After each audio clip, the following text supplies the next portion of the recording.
Mokili Makambo, jeune fille Leli, Nazali Bongo na 30 ans, une grande fille déjà, Nazagout na mwana moko, kasi papa Oya Botanga Inzo, Kazalaka Refena, papa wana akufa kala, na mboka ayeko bimana ville, awa alingi mama na biso abotinga 30 ans, na yebaki yango ndenge nini papa fiston eko kamu sabino, yango lisoto kobeta lelo. Yaya, bandeko babala kakuta na mobali.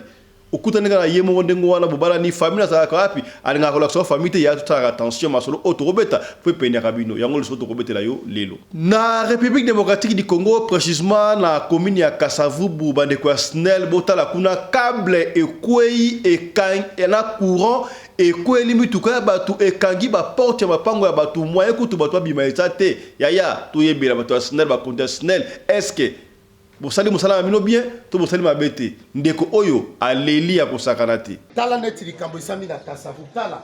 Mutu kelinge bime kende musala. Câble ya courant na courant. Câble ya courant na courant ekweli botala. Moye batu babima na mapango ezate ke bateka.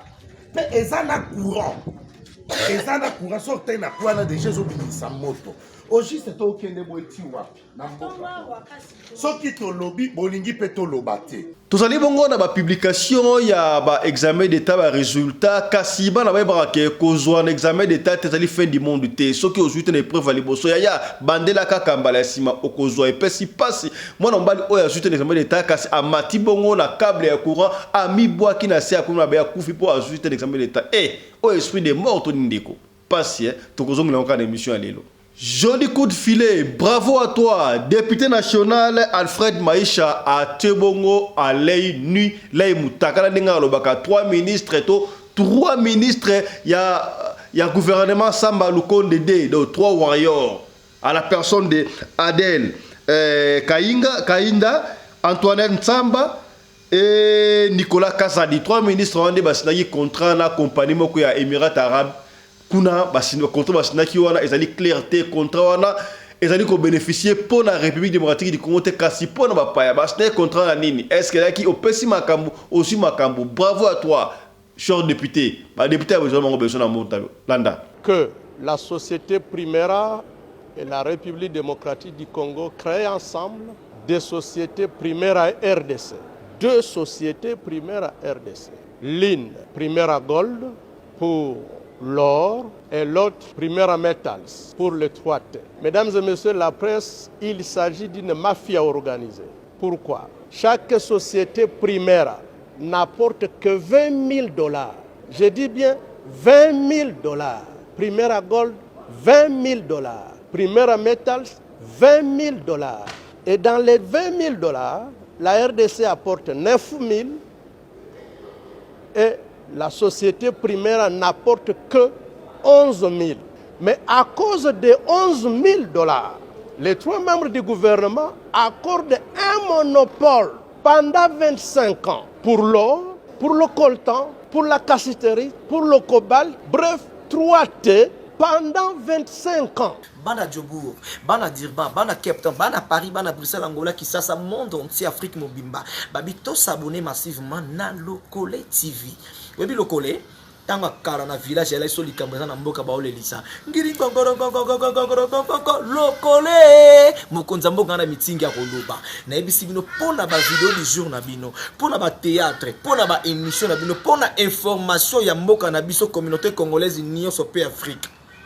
Yana Lokole TV, sanga plaisir. Allez, téléphone na yo, kota na YouTube, kota comment Lokole TV, allez s'abonner, fina musapi. Toini, bisous, bye. Radio Lokole TV, fiston. Tous s'abonner massivement. C'est validé. Mobali mbinga na mwinangolo aboya hydroquinone. Soki ezotambola ba chéri bazokwea mayanga. Na retrouver douce tendresse affection epana yo. Nasalelo nini pondi makena kupendaka sana. Shita kwacha pelende wenjo. Pour l'habillement des classes de vos enfants, pour l'élégance de vos enfants, désormais, visitez le magasin Little People Shop chez Mama Charlotte Caputo. Little People Shop chez Mama Charlotte Caputo, l'habillement officiel de vos enfants. Awa et pas Mama Charlotte. Moi namboka bon monake ba namboka congolaise tala biloko ya kosala et pas bapaya. acheli biso bilamba banda de 0 à 3 mois yango yo so toyewa de 6 à 9 mois tokewara de 9 à 12 ans tozana nyonso bana mibali na bana basi so toyewa omoni oya bana basi ndenge mwana zo putsana toza lokola wato yene 8 ans ti komata yango yawa koto yo ndi makambo mwana zo bimondire ministre ya bataille nyonso yango ba Samuel ba Chuchu yango yo andika la tsabana oyine to mutaka elengi tala ba fest bana mwana bimi na fete batu bakomobanga soki olingo somba biloko oyo omoni ke olingo sepelisa mwana na yo kodeplace na yo te okotika na internet okomona adresse na biso yango wana. Little People Shop chez Maman Charlotte Caputo. Adresse Edenval, Greenstone Shopping Center, shop numéro L119. Téléphone 011 52 46 366. À Jamestown, nous sommes sur Meyer Street 183. Jamestown Town, Johannesburg, shop numéro 5. Téléphone 082 324 85 22. Place nyonso zali benga biso kotaka ligne benga biso teotikobila batina ndako.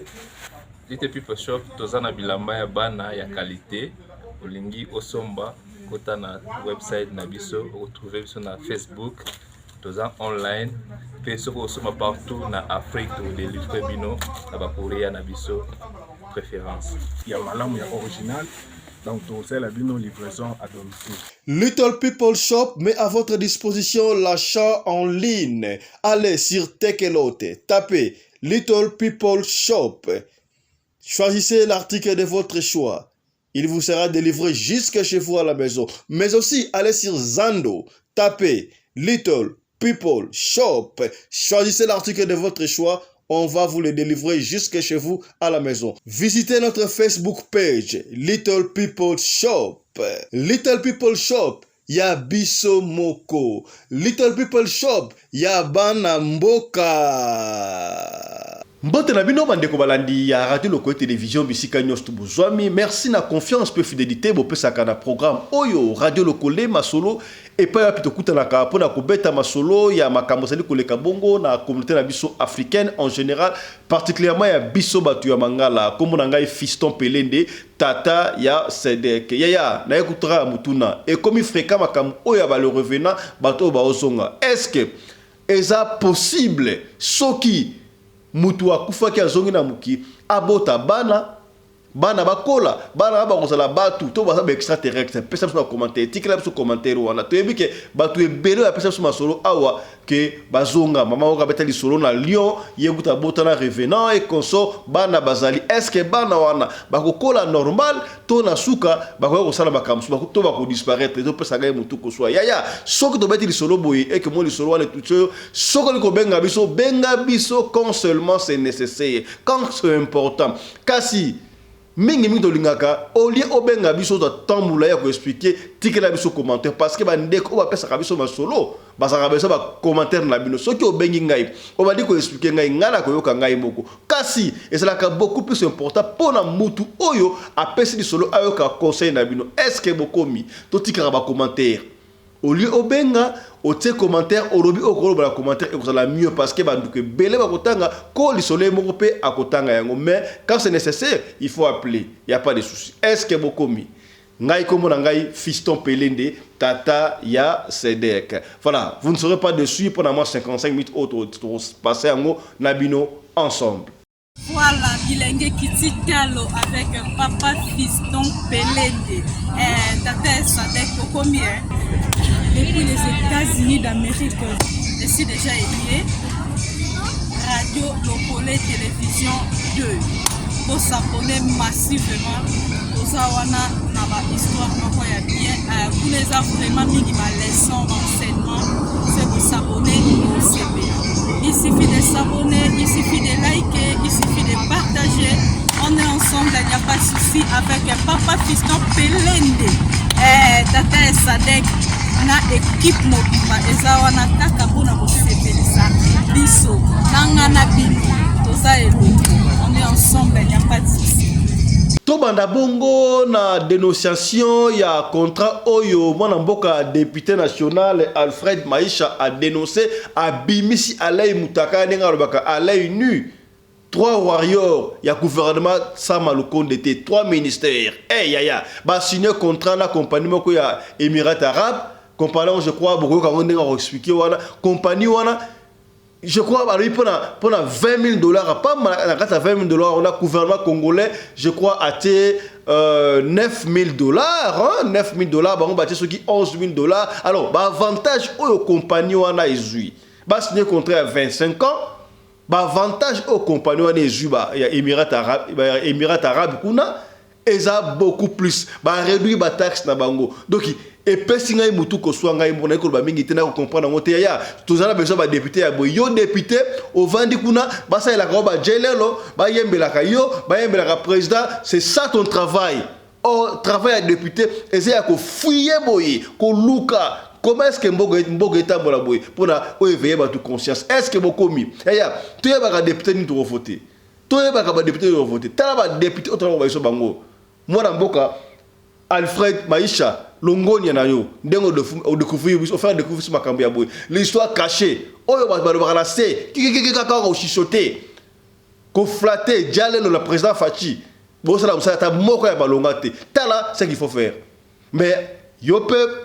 honorable Alfred Maïcha to bendio pe matoi et ça le kola ba boyindo nzangité avant comme na pouvoir abanaye ko loba mingi tango apesi poste quiet a bossa ni surtout il faut jamais tourner kazak zalaka la position moindo zangi azaki muto avec ça ça très bien tant va pêcher poste à baluki à comment faire n'importe quoi en fait on ne sommes pas là pour juger mais pour la peiner au kaka yaya tala makam oyo contrat autant de ko lobango tant de député ko expliquer et ko ça va pesa na mutu et pesi passe ya ko sakanate landa de député oyo expliquer. Je viens de faire une initiative parlementaire de contrôle parlementaire. Je viens d'adresser une question écrite à 3 membres du gouvernement, à savoir Madame la ministre d'État, ministre de portefeuille, Madame la ministre des Mines et Monsieur le ministre des Finances de la République démocratique du Congo au sujet de la signature par les 3 membres du gouvernement d'un accord de joint venture avec la société Primera. La société Primera est une société de droit des Émirats Arabes Unis. Au terme de cet accord, il est indiqué que la société Primera et la République démocratique du Congo créent ensemble des sociétés Primera RDC. 2 sociétés Primera RDC. L'une, Primera Gold, pour l'or, et l'autre, Primera Metals, pour le 3T. Mesdames et messieurs la presse, il s'agit d'une mafia organisée. Pourquoi? Chaque société Primera n'apporte que 20 000 $. Je dis bien 20 000 $. Primera Gold, 20 000 $. Primera Metals, 20 000 $. Et dans les 20 000 $, la RDC apporte 9 000 et la société Primera n'apporte que 11 000.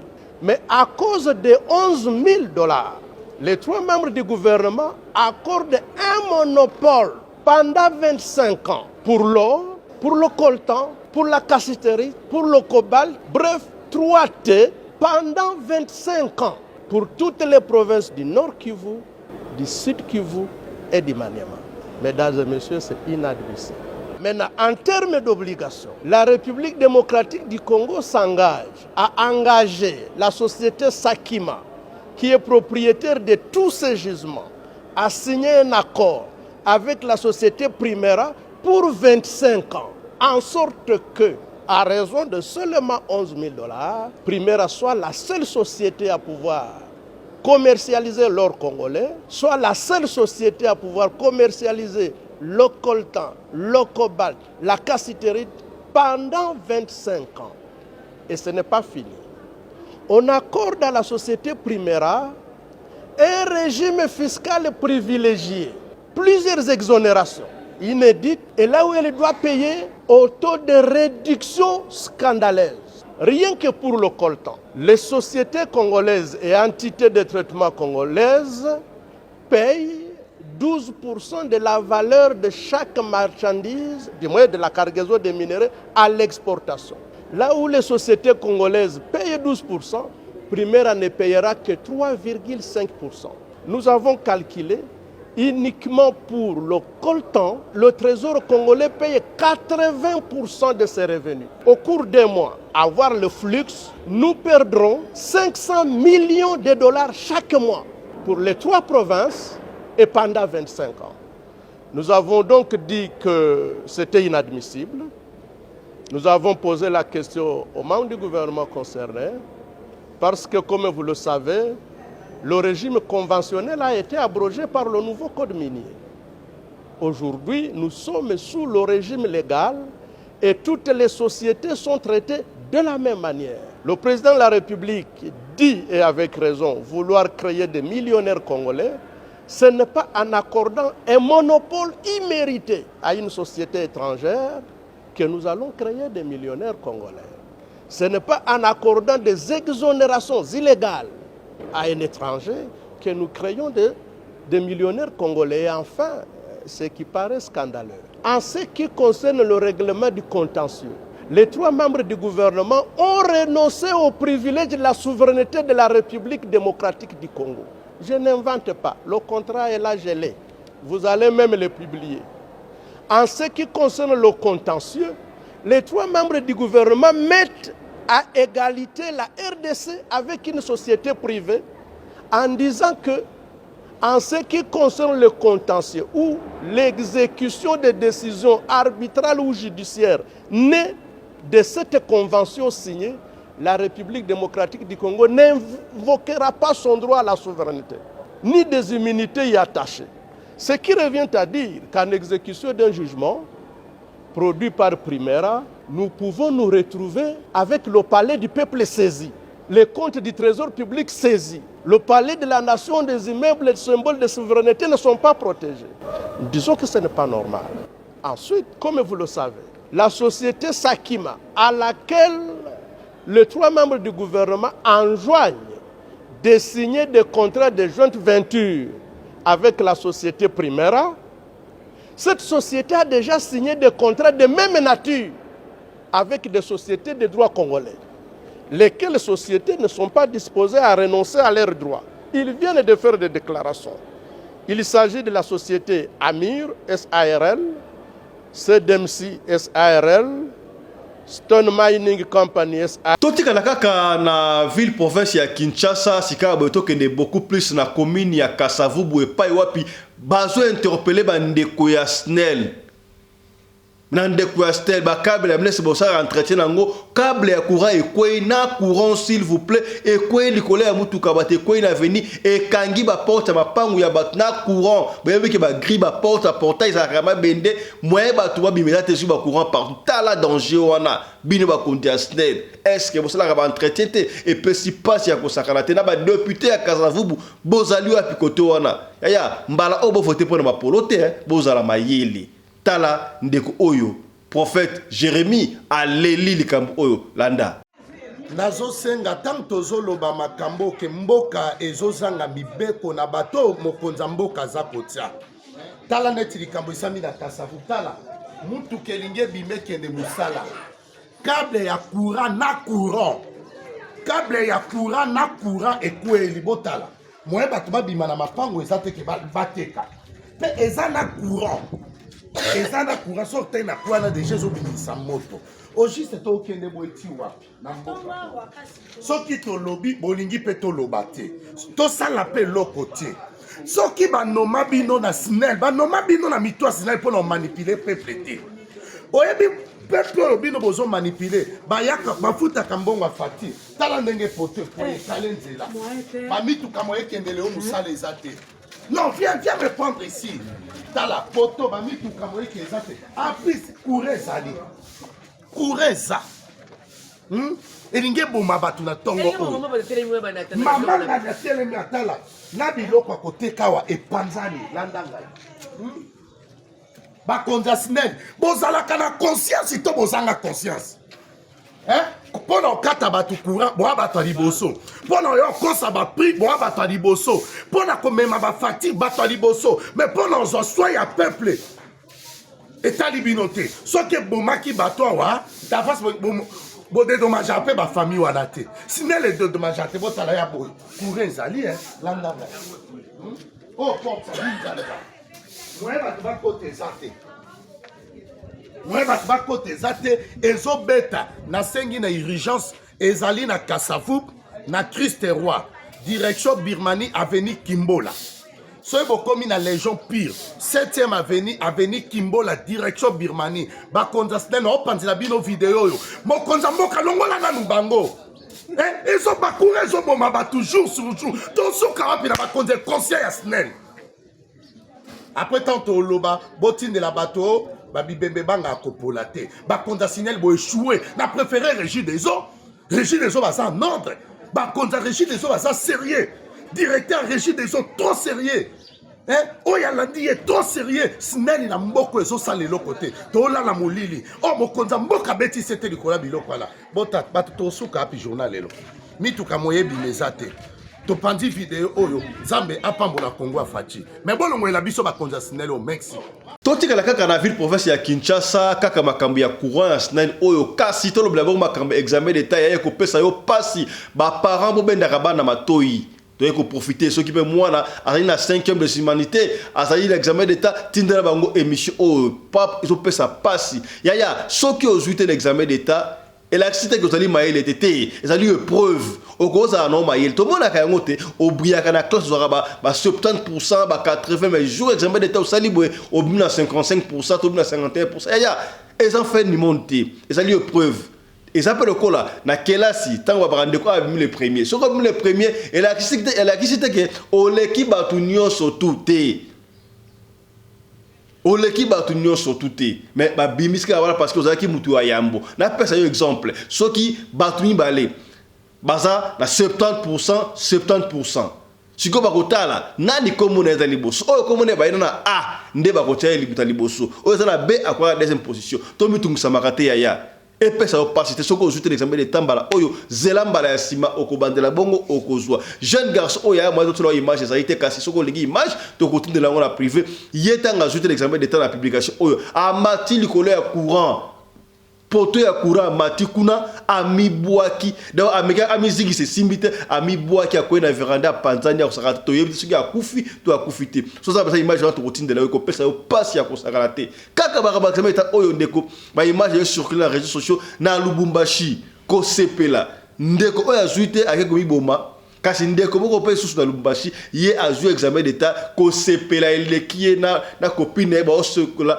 bazosepela kosakala te alingaki ta na moto bote na etayemi te amibwaki na moto akufi sur place ozwi examen d'etat kaka jour publication jour ozwi examen d'etat jour oyo okufi ndeko oyo kotelaki sasa azwi te amibomi pasi ya kosakala te makambo yaya baparent toteyaka bana na biso sino te mabe ekokota estce bokomi baparent bososoli bayaya oyo baza na ba 6e des humanités.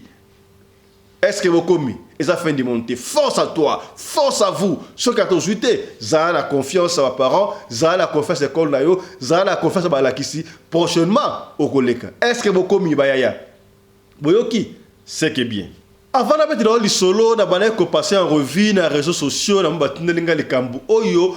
Intervention ya honorable Jean-Marc Aboun tango azalaki nanu na présenté na parlement à l'état qui a expliqué makamba barmé tango premier ministre Sama Lukonde moi je crois azalaki na Sama Lukonde 1 gouvernement Sama Lukonde 1 tango ay ko présenter bon budget ezalaki exorbitant et munene na ko sakanate tala moi na mboka ya solo. Oui, c'est vrai. Mouton mais nous quand il y a des bonnes choses nous dénonçons to lo ba bloquer malamu.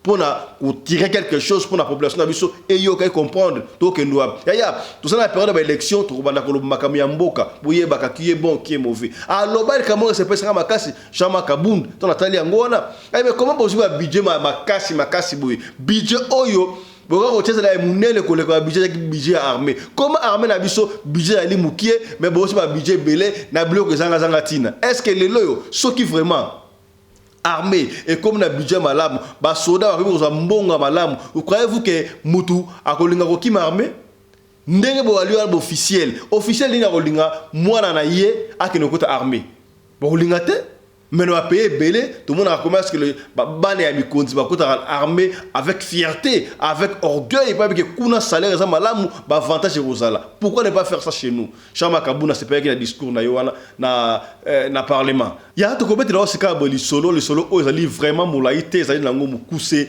tozo kobeta ma solo oyo ya ba revenant ba les belé ezali pona kobangisa binote pona ko nuire batuté ndeko mo mais pas fiston comment est-ce que obeta ma solo ka ndengo wana yo o tchaka ba vidéo te o la sabato te ndeko ça dépend lisom so to obeta ndeko moi si oyo ya fait du sud-africaine oyo balaki zimbabwéen akufa déjà na mboka na bango to la tebno image okaki yemo kazoloba biso to sala makambo kaka ndenge mutalobi soki ndeko alobi papa fiston tia audio na ngai to ko tia audio soki ndeko boy ko tia audio na ngate to ko tia audio te mususu peut te conseiller kazobi au moins lisono ndenge za bo ndeko to ko beta ngo mais ekozala mieux to expliquer to tia audio na yo boko expliquer a comprendre a kondima kasi bo tenir ce rigueur te ba mi basolo oyo to inventa kayango te et c'est là que je invente oh bino mon père ça biso dans ma histoire vraie awa to beta ka ba histoire vraie donc awa ya solo na ça rabno tondo les arawate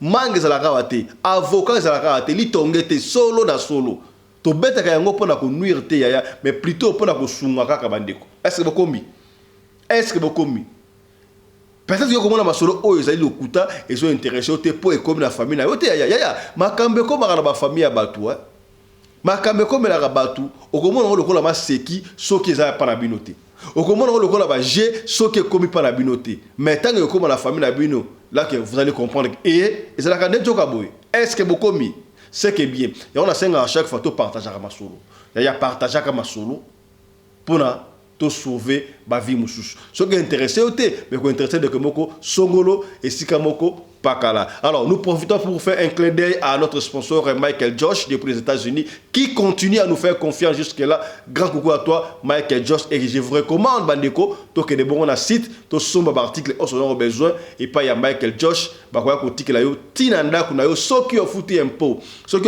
te o comme la ville na yo OK o futi impôt pona au retirer est-ce que to commis explication allez qui est très simple très clair. Jeune fille a passé solo, il va faire des solo ya ngai moko mutu te o voisine o ndeko cousine te ngai moko expérience ndenge ba moni ngai awa nazali mwana ya mutu akufa. C'est-à-dire quoi? Mwana ya mutu akufa c'est que papa boti ngai après okufa te.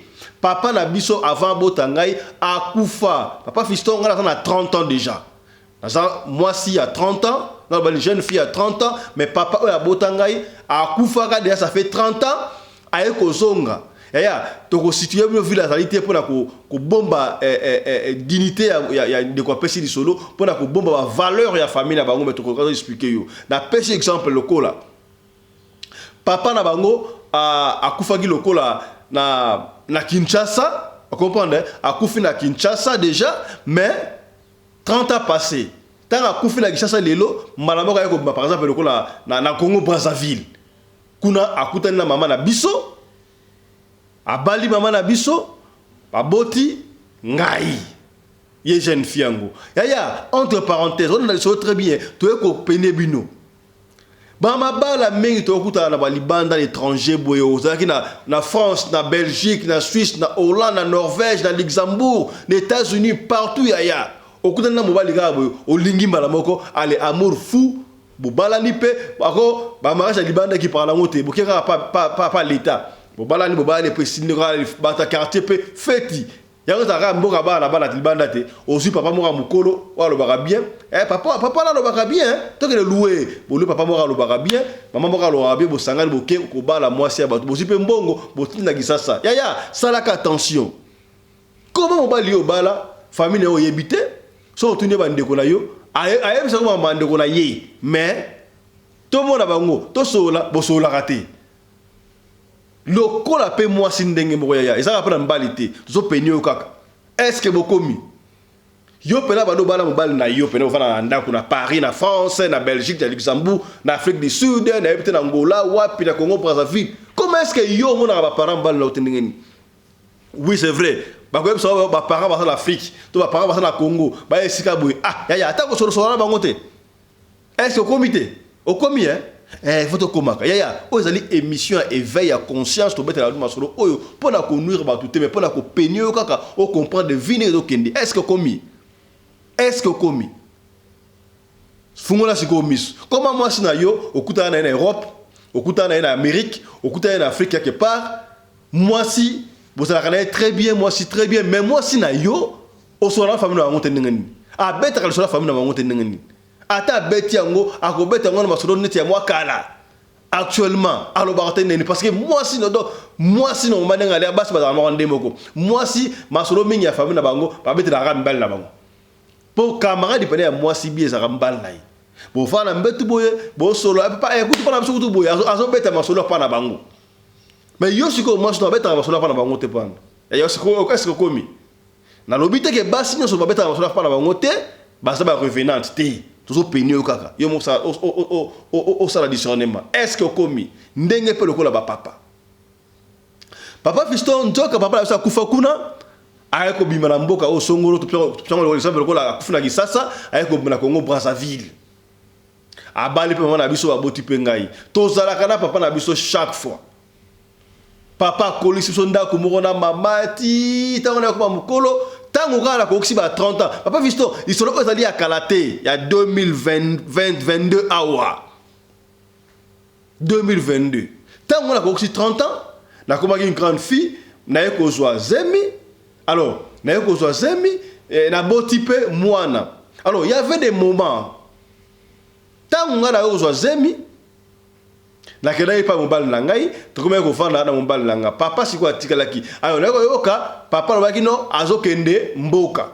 Ça fait longtemps et tant que papa fanda longtemps na Brazzaville pendant 30 ans papa fait 30 ans habité 30 ans ekoki il fait la zone à sikoyo Kinshasa. Là que de Kinshasa, là que na mboka na biso, ba na besoin na ngai kuna, là que ne veut ko mona mboka prochainement, yo okende papa est-ce que point to keite te, bino mo okende prochainement. Mais et loko mon papa ane ko yebisa ngai.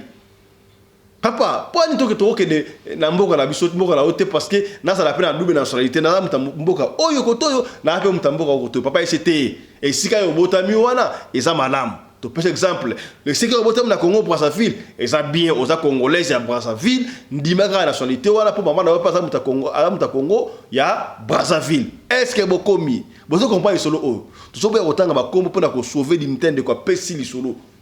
Va fi autant na kombo te me betaka li solo. Ya ko so beta li solo pour na yo o comprendre très bien pour na épeigner yo. Est-ce que c'est la situation là? O komi mais comment est-ce que papa tout ça a permis de tout quand tu fais Brazzaville na moni pe ba bokilo papa na moni ba koko na biso na moni ba cousin pour na zongité zalaka wana bon na moni pe normal pour na message na na Congo Brazzaville quand ndema ba Brazzaville siko il y avait un moment tant papa na bisa kendaki akei bon on a bengi papa sur na bengi na numéro na eto solo itoko solo la papa to solo lito solo na papa mais bon on a bengi papa oka l'appareil de votre correspondant soit éteint soit hors du périmètre au moins ils ont les caté au moins un mois na benga papa il est karangote tant on a comme à deuxième mois on a vu papa il me dira tu sais ma fille voilà je suis allé au village mon amboka kuna koto réseau zalité réseau zaté alors so benga au zuigate comme tout ça maté peut-être réseau zalité koto ali mais on a bimé sika au réseau zali network comme yango to solaka c'est vrai na moni yango normal papa fiston est ça normal si il y avait un temps papa visto na benga papa na biso ataba 6 mois et les kakate de numéro na yewana evanda nie ezolo bati numéro na yewana evanda nie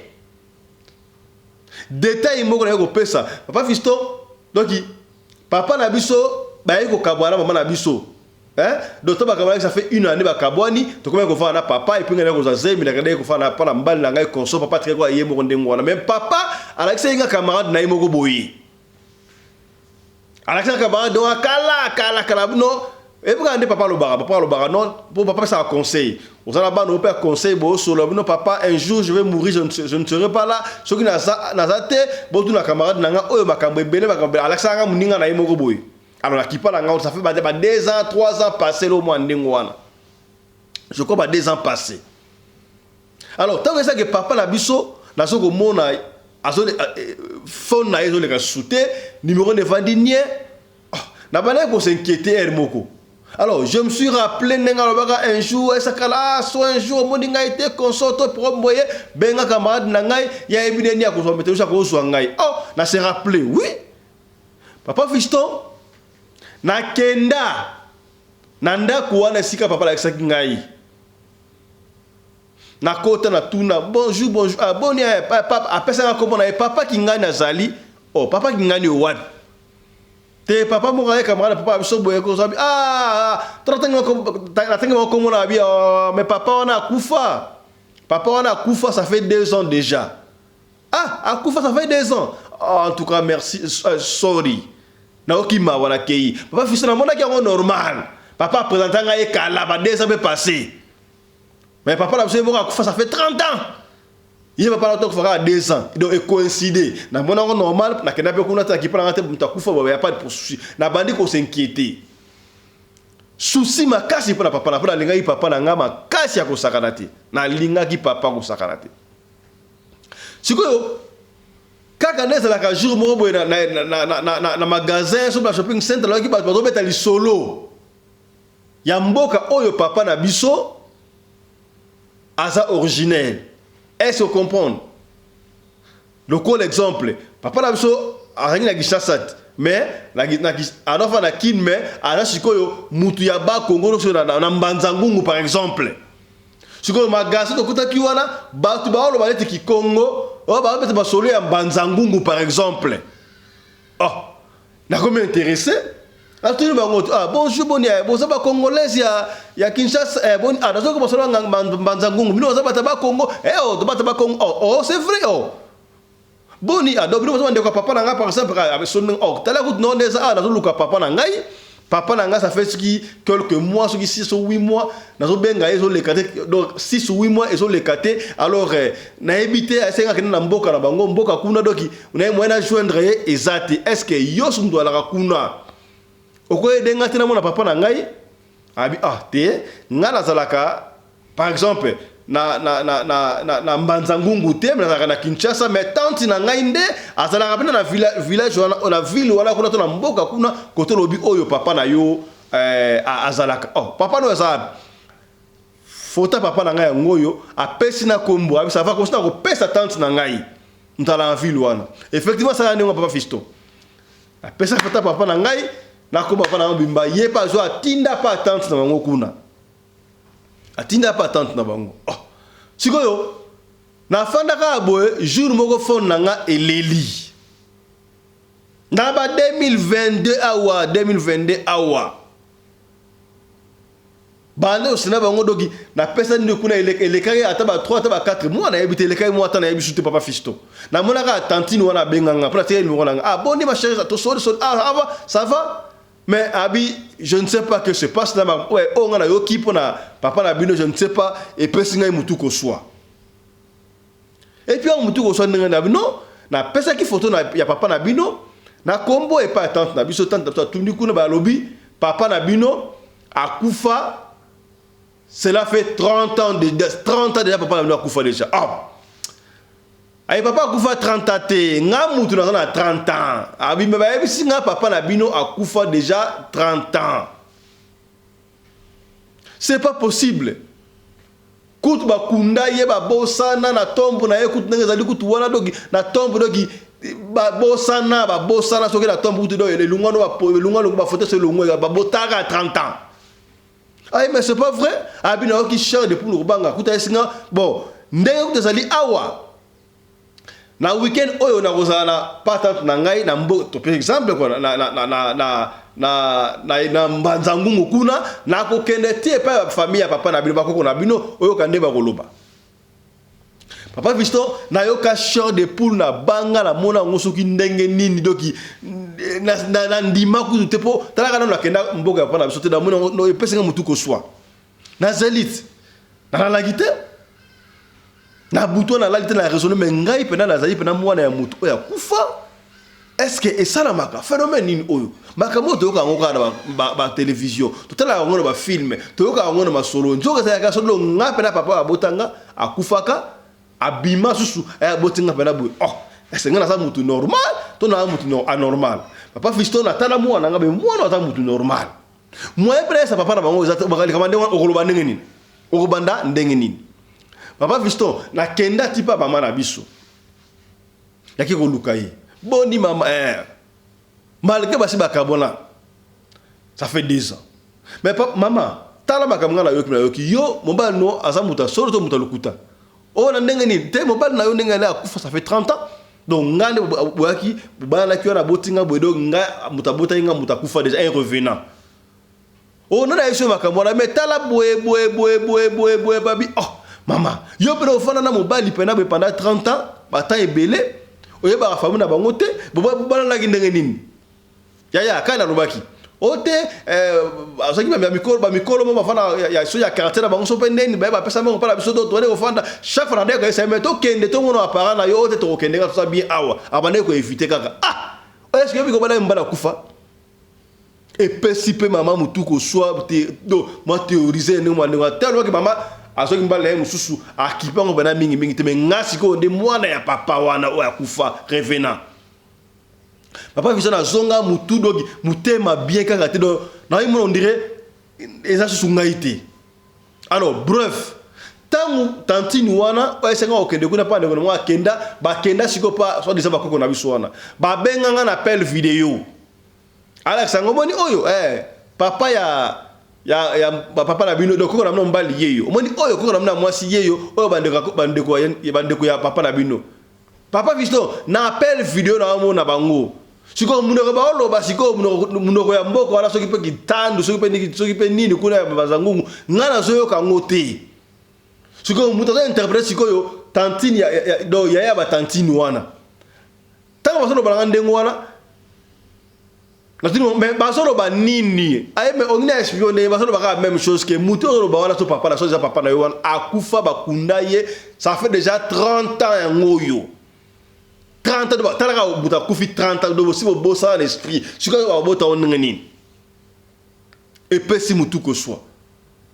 Papa Fiston na insista bref ba pona jou ba kena tina cimetière oya papa oya ngai appel vidéo ba tape na tombe se bukana do ko na photo ne rafete se longo déjà na taliwana mais ba bino pour mesate tondimio quand même oza koko na biso mais luka moye yaka na mboka awa do yaka lokwa na kin awa wana mbanda ngungu to yebima ba cérémonie auto sala passer mukolo mwa ki wana ko na mukolo bino makambo wana e sala maka.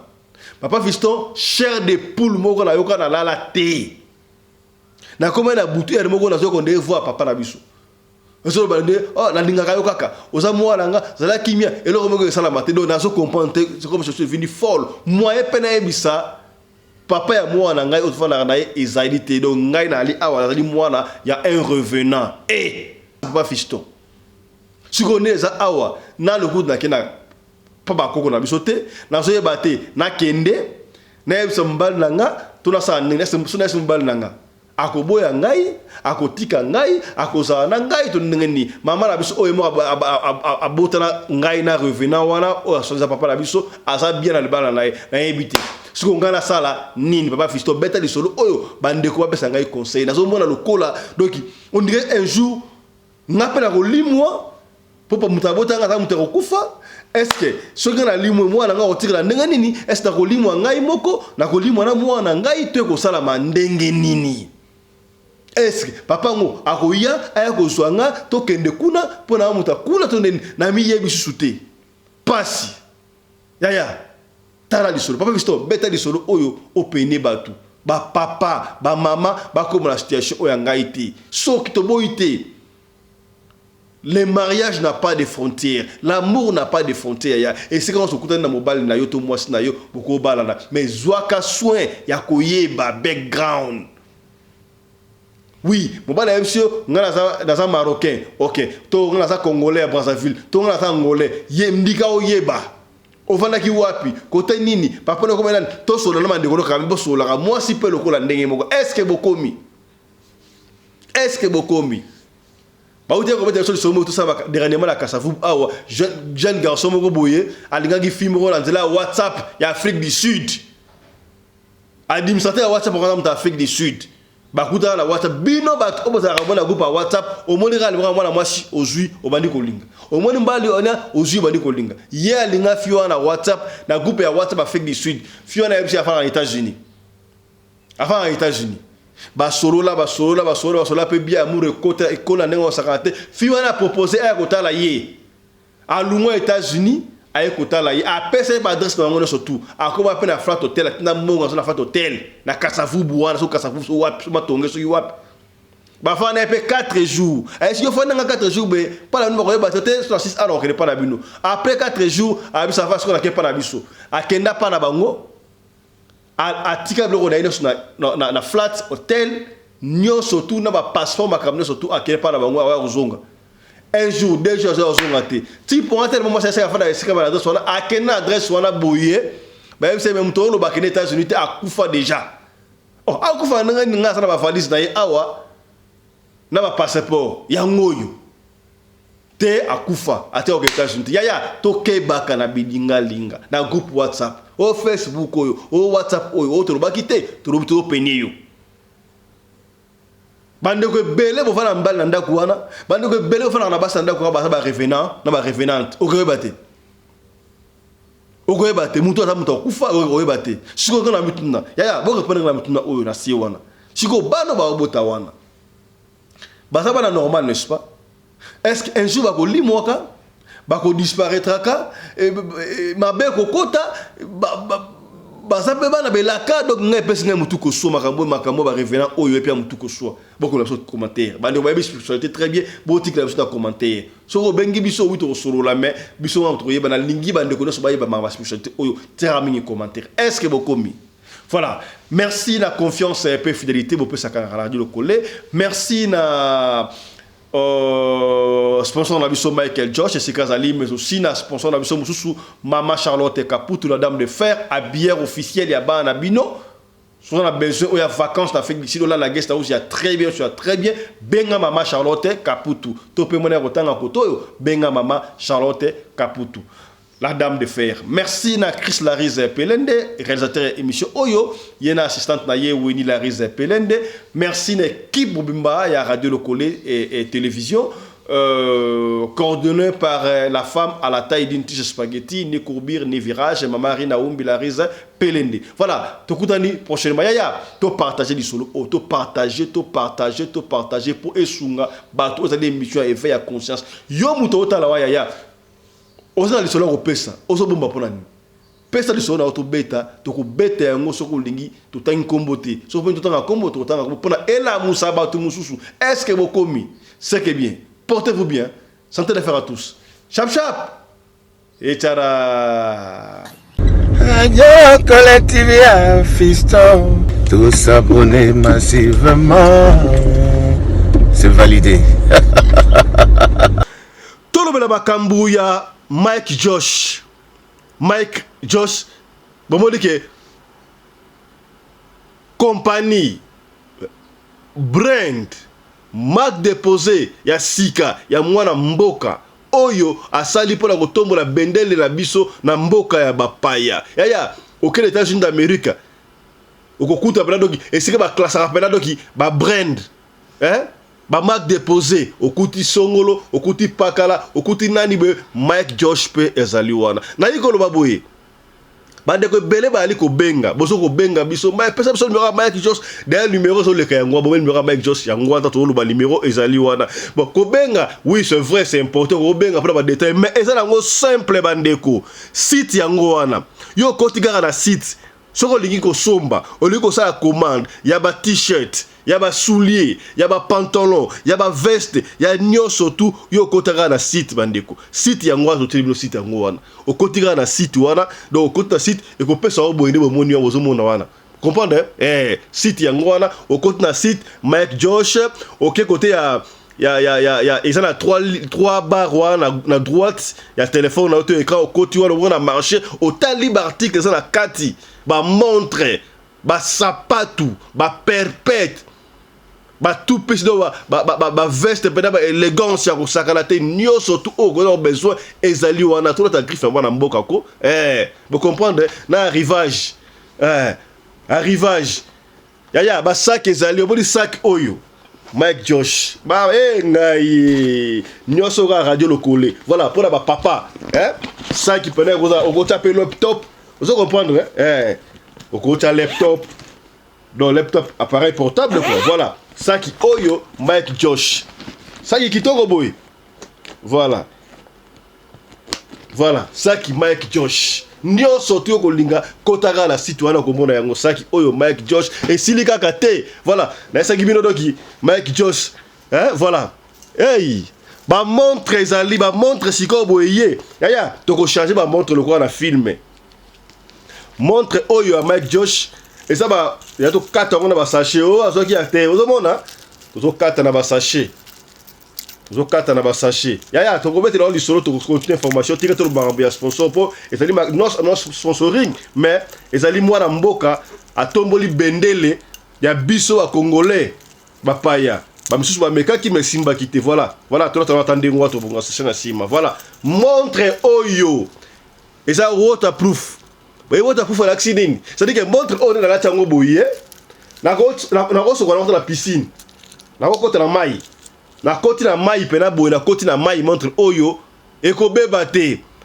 ya montre ni lataka soki zalaki ya griffe mundele ya étranger ne mbangu o griffe wana ye soki nini soki songolo pakate ya Mike Josh ya mwana mboka montre oyo na kodina na mai na sokolo na piscine poka tozana hiver so tu na été bobonga na plonger na piscine na action moni montre pena ngoyo ça ebele ya kota na site wana kota na site commander soki o comprendre te benga Mike Josh numéro ya ngwana obengi ya ko benga ete pona osenga musala et puis passe rapidement bande ko so le numéro to benga ka bandi pona makambo benga makambo souté benga ka pona oyeba ko sala commande na yo pona commande obengi pona commande so comprendre te so possibilité de comprendre ezali so ko na site o komona nyonso tout ezali noir sur blanc bandeko ya na ba lunette Mike Josh comment dire comprendre est-ce que vous comprendre lunette Mike Josh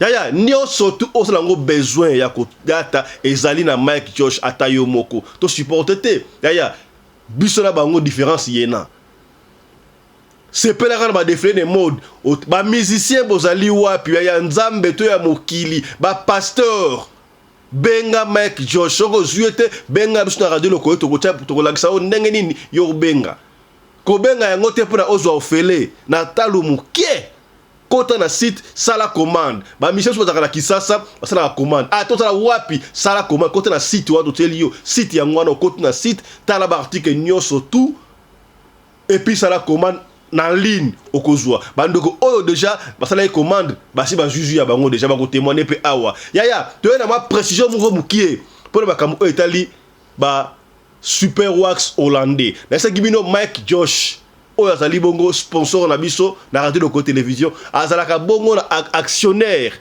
moko ya ba actionnaire na Visco baby Visco te Visco ezali compagnie oyo salaka ba wax hollandais salaka na Hollande yembo ko Mike Josh asa na États-Unis mais asa actionnaire problème te alors bande ko benga kebele bande comme ça pesa commande on a ça na besoin ya 10 pièces on a besoin ya 15 pièces et ça la maboye boye ba ke e te ka na prix de gros alors prix de gros on a pour na Mike Josh atekela yango ba ko ya ko tikela yango tina ndako isina to na boutique to na adresse au pesa. Et c'est que na yo oskokuza 50 pièces seulement. Bazo banda côté qu'à partir à 50 pièces seulement. Et ça quantité moko industrie pour prix à mukie wana batie eza pona ba so mango soki osala moya ko so mango te bandeko soko pesi oda wana to puputola ki yango okopesa na yo oda na yo pesi commande ya 5 pièces ya pièces boko ya 10 pièces ya 20 pièces boko zelati ekoka 50 pièces comme ça Mike Josh a pesa commande na Visco et puis ben qu'on livre DHL s'il vous plaît ti na adresse oyo ko pesa est-ce que vous comprendre ce que pesi commande na yo nga lingi nga 10 pièces ko lelate ko bangate et ko ya ba ko pesa au délai oyo 10 pièces na ko ya ce que lingi ozo ngo dans 2-3 jours 50 pièces malamoko donc bande ko en Europe en Afrique en fait na Belgique na Espagne na wapi partout na Congo na Angola bosanga surtout ba Congo Brazzaville boteka ba puta ba mama ya Congo. Ok, ndaka lomé ko somo mapute ouais ça mapute ya Hong Kong, auto en anglais ya fake originalité. So mbatekla ba super wax original na Mike Josh. Bo sangisi muke bo pesi commande bo ko zo yango te auto loba kité to lobby. Eza pour na Mike Josh. Moi na mboka zo tombo na bendele na mboka ba paya. Te c'est que bien. Dans le cadre de soutenir la vision du chef de l'État dans les domaines de l'éducation, Maman Charlotte Caputo, la femme de fer, facilite à vos enfants de devenir étudiants en Afrique du Sud, dans l'école de l'aviation, apprendre à piloter l'avion commercial ou militaire, apprendre à piloter l'avion de chasse, apprendre à piloter l'hélicoptère commercial ou de chasse, mais aussi apprendre à réparer les avions commerciaux ou militaires, des hélicoptères militaires ou de chasse en Afrique du Sud. Bandeko, yo mutolingi mwanona koma pilote commercial to militaire. Avantage yango yo. Obengi na numéro oyo ya Maman Charlotte. Ako guide bino. Ndenge nini mwana na yo ako sa la classe ya pilotage. Alors, avantage nyonso hébergement minerval. Olingi mwana na yo ayeba ko bongisa ba moteur ba avion. Benga Maman Charlotte na Afrique du Sud. Madame Charlotte Caputo et ses collaborateurs mettent un hangar plein d'avions à la disposition de vos enfants qui viendront apprendre ici en Afrique du Sud. Voler à l'espace sud-africain, devenir un grand pilote commercial ou militaire. Contactez Madame Charlotte Caputo. Devenir pilote d'un avion commercial ou de chasse n'exige pas un diplôme d'État. Un certificat d'études primaires suffit pour apprendre à piloter l'avion commercial ou militaire.